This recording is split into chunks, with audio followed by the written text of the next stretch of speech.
Alright, so we're finally here in this long put off series of tutorials.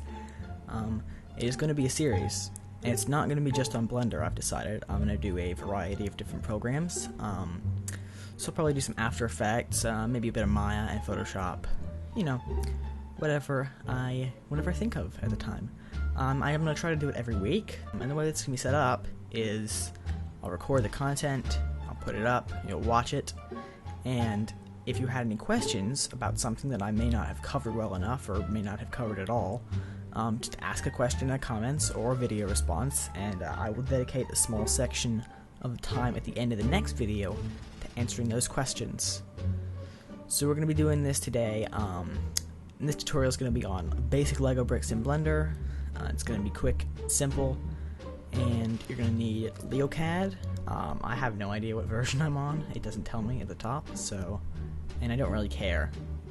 I don't think they probably didn't add too many new features. Anyway, you're going to need LeoCAD and Blender, Blender 2.50 or up. I'm using 2.60. So, let's pop over to LeoCAD and get started. Okay, so we're going to grab a brick. It doesn't matter what brick. I'm going to get a 2x4 standard brick. I'll make it. What will I make it? I'll make it green. I've already run through this a few times, and I made it green last time, so there it is, green. The new file, export, wavefront, green 3, because I've already done it. Anyway, so just name it and save it. At this point, you can close out LeoCAD because you don't need it anymore, and you don't need to save either. In Blender, you set up a few things first. So if you hit 7, you can go to top view, grab this light, and drag this light over, grab another light, and drag that over. So you got your 3-point lighting system, and you can space this out just a bit more. Oh, what there? Lagging. I was lagging there. Anyway, so File, and you go to Import, Wavefront, and I go to my tutorial folder, and I will bring in my green3.obj. Don't get the MTL because it's a different format that Blender doesn't like. I just hit import. Okay, it's in. Good. Now if you right click on it and hit tab, you can go into your edit mode. If you hit 3, you can go into your side view, and 5, you're going to go into your non-perspective view. So now you can rotate this and hit Control as you rotate to lock it, snap it so it does not get off axis, and then just drag it up by hitting G. Hit G to just activate the drag function, and that's good. You can do a test render. Just hit F12.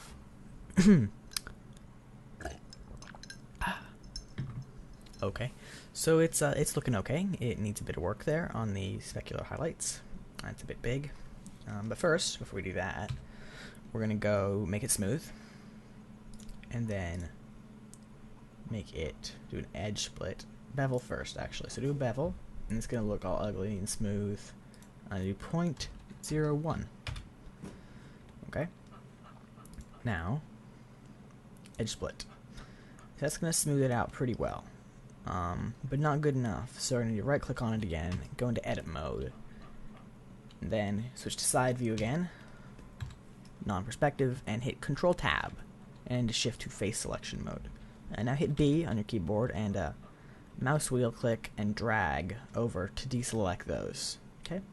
Then hit N, and you'll bring up this toolkit here. You can also just do this.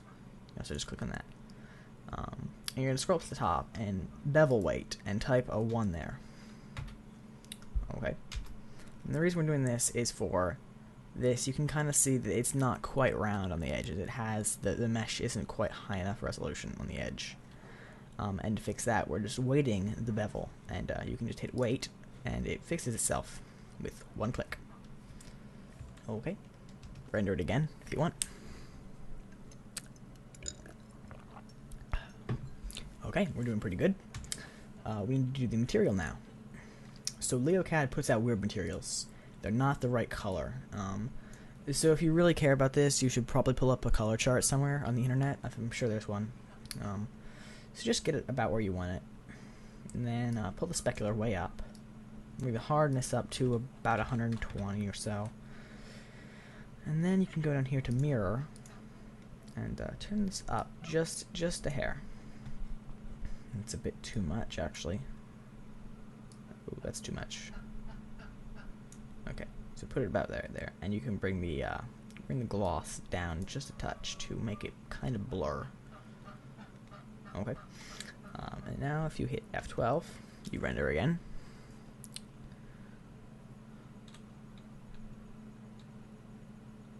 Okay, and that's looking actually really good.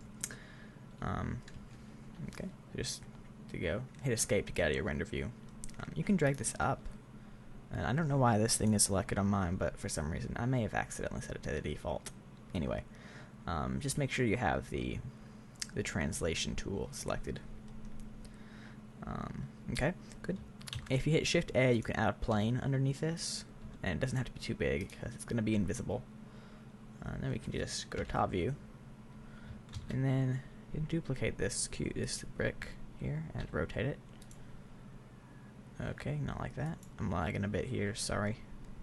It's gonna interfere with some stuff.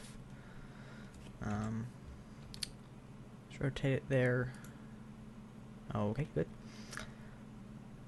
All right. And now if you go to this ground plane, you can hit make a new material for it. And if you scroll down here to shadow, you can just hit shadow only, and it'll only render the shadow. It won't render the plane. If, however, your edge comes into contact with the shadow will cut off in midair. So let's not hope we don't do that. Okay, and if you can render it again now that it has that nice ground thing on it, and the shadow should look pretty good.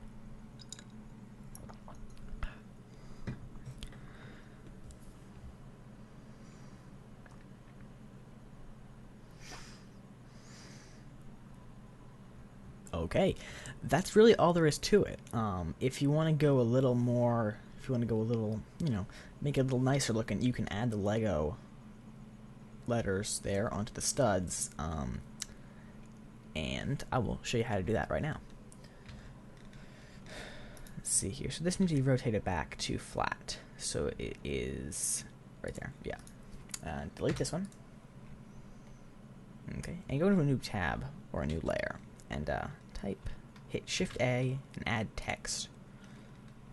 And if you go to your text and hit tab, you can edit it, and in all caps type Lego. Okay, and we can go down here, and I believe we can now italicize it. Never mind. Okay, so we need to extrude it just a bit.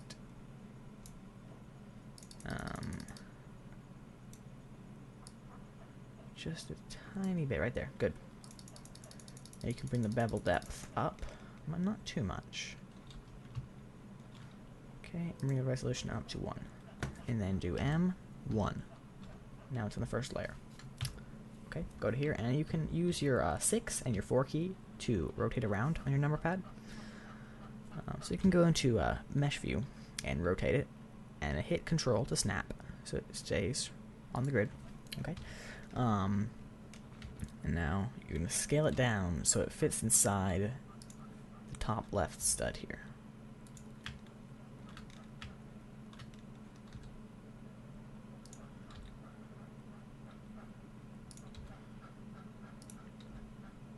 And get this so it's right on the dead center. This you gotta be pretty perfect with this, or the array modifier will not work quite right. And we're gonna array this. We're not gonna duplicate it a bunch of times because that would be stupid. Okay, now move it up. What you want to do is you want to get it, if you can see here, so that this bottom of the bevel is just above the things. You want to have it about as much as the bevel above the top of the stud. Okay, so now you can see that. It looks good. If you go over here to the materials, you can just click on this little thing here and just turn it green, like the rest of the thing. Okay. If you hit modifier, you can go array. Okay, and you're just going to want to array this and push it over until it's right there in the same position on the other one. and then make another array and set it to 0, and then use this to move it down and get it right where it needs to be on this other stud here. Good. Okay, and just duplicate it 2 more times. Done. Hit F12 to render.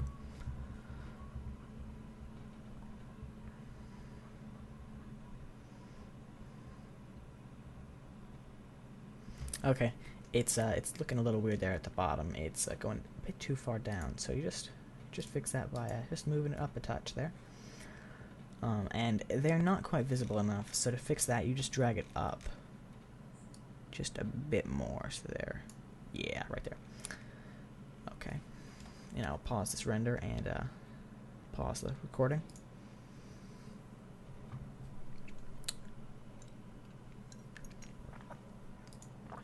Okay. So, it looks about perfect. There's tons of things you can do. You can edit little things. You can like change the specular highlight if you don't like that. You can make it more reflective. If you want to take it one step further with reflection maps, you can go here to this and hit Alt-C and convert it to mesh. And then, if you shift-click on both of them, you can hit Control-J and make it one single mesh.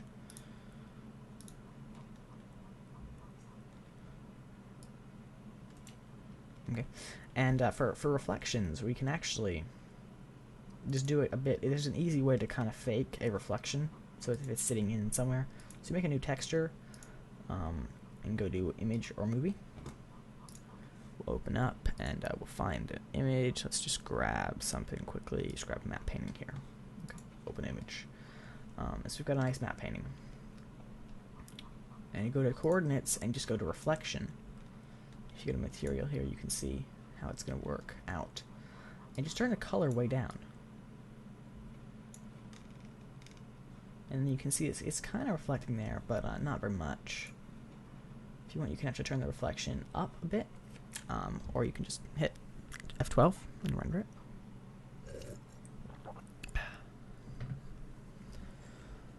Okay, and it's not showing up too well, so you can just go and bring the reflectivity up.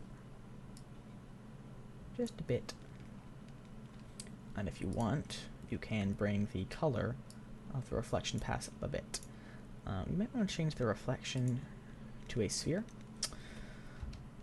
so it'll be kind of in the shape of the environment around it, which is, it should be a sphere. Okay, and there you can see a bit of stuff reflected on the studs. It just looks a lot more realistic if it's got something to reflect in the environment. Alright, so that's it for today. If you liked this video, give me a like and feel free to subscribe. If you have any questions of things I didn't cover well enough or didn't cover at all, or just general questions about this series, leave them in a comment or a video response below and I will answer them in the next video. Alright, thanks for watching. Bye.